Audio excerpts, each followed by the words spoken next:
We're having another great podcast today. We are talking about open education. Education has been a hot topic. It's big at Washington, D.C. right now. They're wanting to change a lot of things going on with education. Confusion between, do you homeschool? Do you still send people to public school? It's changed a lot since my kids went to school. We have an expert here, Matt Bowman. He's one of our authors that's worked with us. He's a #1 international best-selling author, and he is an expert at this. Welcome, Matt. Thanks for joining us today. Hey, great to be here, Melanie. Thanks for the invite. Thanks. Tell us a little bit about how you got involved in this and how your life turned into this platform of open ed. So it started back in the day. I actually started my first education company when I was 17. I became an education entrepreneur. I just saw the value of, and I love teaching kids. So I would teach kids through sports camps during the summers and just had a great time. My mom was a teacher. So then I decided to become a public school teacher myself. And I taught sixth grade up in Washington State and loved it. Yeah, It was a fun experience. I love working with yeah, kids. And but then I started I got a grant to bring this new thing called the internet into my classroom in 96. And so it wow. really dates back to then. I started falling in love with online learning and technology and helping Yeah. kids access all the learning that they could do. And that changed the game, just like today AI is Yeah. changing the game a lot. How do you see AI changing the game in education? It's interesting if we go back to the internet movement and then the mobile phone movement and then I add in there COVID, and then I add in there also the challenges people are seeing with higher ed. All of Yeah, those things mixing have started creating more and more demand for parents to look elsewhere. But then it yeah. really has been AI in the last year that Mhm. it shows parents, I'm not sure what the future looks like for my child. And so Yeah. it is making parents ask, what should I do around education? The very traditional K-12, graduate, go to college, get a job, and retire is Yeah. not the path that seems logical anymore. And so now what do I do? And it makes parents very nervous and unsettled and insecure about what they should do with such an unknown future. Really, it used to be the path is you definitely have to go to college, and I still look at job applications. My younger son, who's 23, is looking for employment, and they're still requiring graduate degrees, bachelor's, master's, all that sort of thing. But then my oldest child dropped out of school his senior year to take advantage of opportunities that were in front of him, and I didn't look back either. I was like, you know what, that piece of paper. He had an opportunity with Mark Cuban's company, and I thought that's not going to walk around every time. So it really makes you have a different mindset. You have to open your mind to that. Explain to us what open ed is, just so people know what that is before we dive into some of these other questions. Open Ed is an organization that my wife and I started now 17 years ago, where we help families tap into all the education resources available in their community, including public school. Yeah. So, one of the things that we really believe in is that the public school system is one of the important resources available to families. And Yeah. so, choose it, but intentionally choose it. And if your child's not thriving there, maybe choose some of it and just tap into each Yeah. resource as needed instead of making an all or nothing choice between two boxes. So Back in my day, I used to think like homeschoolers were like the earthy kind of farmer type people. I don't know, not to pigeonhole, but it was like a different, totally different mindset, right? And it was a smaller community, smaller percentage of people who chose homeschooling. And my pullback from that was the socialization. Are they getting enough socialization? And how do you balance that of homeschooling kids, especially if you only have one or two, to get them involved and be in activities and have all that, the skills they learn at school being around kids all the time. we address this in the book. It's really interesting. That's a very common concern from those that haven't done it yet. And Yeah. when they start to do it, they realize a couple things. Number one, homeschool families are often the most social, than more social than just sending your kid to a traditional school, because they Ooh. have park days, book clubs, co-ops, field trips, activities at the zoo, the aquarium. They have plays and all kinds of activities that they're doing. Many families honestly tell me that they have to back away from some of the opportunities because their schedules get too packed. And contrast that with, and they're also doing things with multi-age group, which is a very Yeah. healthy socialization. They're meeting with business leaders and mentors and coaches and things like that. In Yeah. contrast, if you think about it, sending a child to a birth year cohort only in one classroom all day isn't as social or a healthy social as you might imagine. It's true when you're with older kids, you learn different things. Yeah. Sometimes good, sometimes maybe not so good, Yep. depending. Like, you might not know that Santa Claus doesn't exist sooner, those types of things. So, in your book, you talk about the three elements of learning. Walk us through the three elements of learning. So those come from research backed education articles around the intersection of these three things is where real learning happens. So these are Mhm. choice, giving a child a choice, like compulsive, com, compelling a child to learn something might get them to learn something for a minute, but it's not going to stick. So you need some Mm, sort of agency, some sort of choice. The second yeah. thing is competency.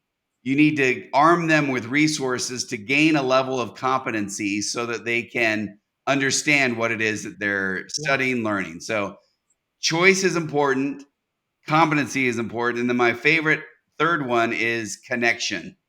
If we don't help children connect with what they're learning on a personal level, it'll Yeah. just go it'll go out their mind in a month or a week or a day or an hour after the test. We need to help children find those connections with what they're learning, and that then cements that learning for life. So, how do you do that? Give me an example of making a connection where a child like has that aha moment. That how do you connect? And each child is different. Yeah, so the theme of the whole book is that every child is different. And we all Yeah. inherently know that. Child development experts can tell us that all the time. And yet we try to standardize education, even though every child's unique. So that's the premise of what we talk about. So then to tailor an education to a child's needs and interests, you need to first discover what it is that they like. So Mm, it takes a little bit of time. It's funny, we rarely take the opportunity to ask children what are you interested in? And what are you not interested in, which is also equally important. And we kind of just assume that, oh, kids are going to be interested in everything and they should like everything and not dislike anything.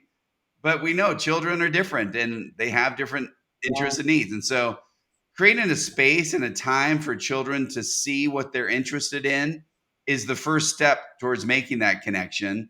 And I like to say, observe what your child does when he or she doesn't need to do anything. Where do they gravitate naturally Mm, when you've given them space to not do anything? That unstructured yeah. time is where you start to observe, what does my child actually think about? What are they drawn to in a book or a video or a movie or a game or whatever? What is it they Yeah. do when they don't have to do anything? Find that interest and say, hey, would you like to study a little bit more about dinosaurs or plants or animals or sports Yeah. or music? And then just feed that interest until they change and want to learn something else. And it is funny because you can't really pigeonhole. Like, I think my kids, one is more engineering minded, right? Physics Yep. minded. The other one is more marketing, advertising kind of a brain. But like you say, you can't just say, oh, this one's more of an artist. He likes to draw. And then just say, you only draw. But Yeah. kids do get tired. They're like, oh, now I discovered this other part of me because they haven't been exposed to a lot of things. So they have to let them evolve. And so many parents are like, oh, you're going to start this and then you're going to quit this, Right. but I think they don't realize that that's part of growing and learning, that you're trying, you feel like you mastered something and now it's ready to do something else. You want to try other things. And I see parents getting upset with that. And I also want to say, as parents, so give us parents some grace, right? Because Yes. all kids are different and we don't have this figured out. We think we figured it out with the first one and then the next one's completely different. So we need grace on that part of thing, Oh, for of sure. doing that. We actually highlight this is that parenting is messy. There's no such thing as doing it perfectly, doing exact if you Yeah. hear someone say, "I've parented that child perfectly," just know that they haven't. It's all we're all in this together. We're trying to figure it out, and it's even harder and messier when you try to adapt education to each child because they're growing and learning and changing Yeah. themselves. And so, yeah, we need a lot of grace, a lot of patience. And my wife, funny, my favorite thing to share about my wife on her opinion on perfection. One time we were in a store and our kids saw a world's greatest mom mug. Yeah. And they said, "Hey, mom, let's get you that." And she said, "I'm not the world's greatest mom. So, no, don't get me that." And so they brought her a world's okayest mom t-shirt and she embraced it. She loved it. So that's the theme. And we mentioned this in the book. Embrace the joy of average. Don't pursue Yeah. perfection. It's unattainable. Mhm. Great that we're all just the most okayest parent. Yeah, doing the best we can. Yeah. That kinda leads me into when I always admired parents, especially single moms, that were homeschooling. Yeah. How do you juggle, like, the work, the being a parent, and the other job? Because it is a full-time job of educating your children.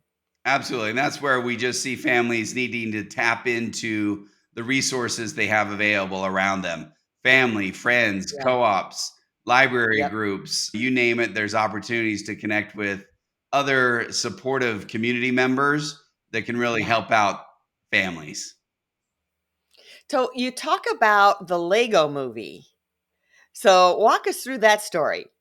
So the main character talks about always wanting to follow the rules, right? And if Yeah. as long as you follow the rules, everything works out. And the idea then he meets master builders and they don't follow the rules. They design and are creative. And he just never realizes that's the whole point of Legos is assembling all the different parts into something magical instead of only following the rules and it must be this way. So that's really what education stands for is tap into everything and grab the Lego pieces that your child needs and give them the space to build something creative that Yeah. otherwise it's just follow the box is not very enjoying, especially these days.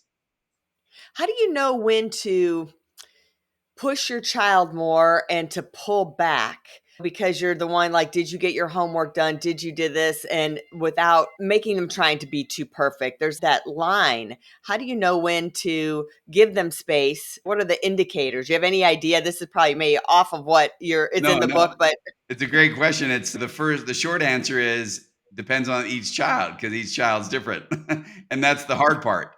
Is yeah. that what you might push one child because you know that all they need is a little nudge and they'll get over that hump to meet the challenge. And others, if you push too hard, it shuts them down. So that's the Yeah. first thing is that every child's different. But what I would say is that just be part of that conversation. Just listen to how deep or how aggressive those feelings are. Try to just Yeah. balance those a little bit. We like to be able to. What I also would say is that real, authentic learning is never painful. It can be Yeah. hard, but if it's miserable, if something is absolutely miserable for a child, they're not going to learn whatever you're forcing on them Yeah. right then. So back off and say what it is, what do you want to learn about? And then create the higher why of what they want to discover. And some of those Yeah. basics can then be self motivated around math or writing or reading. Those things can build up when you have a motivated, what do I want to learn about moment. Yeah.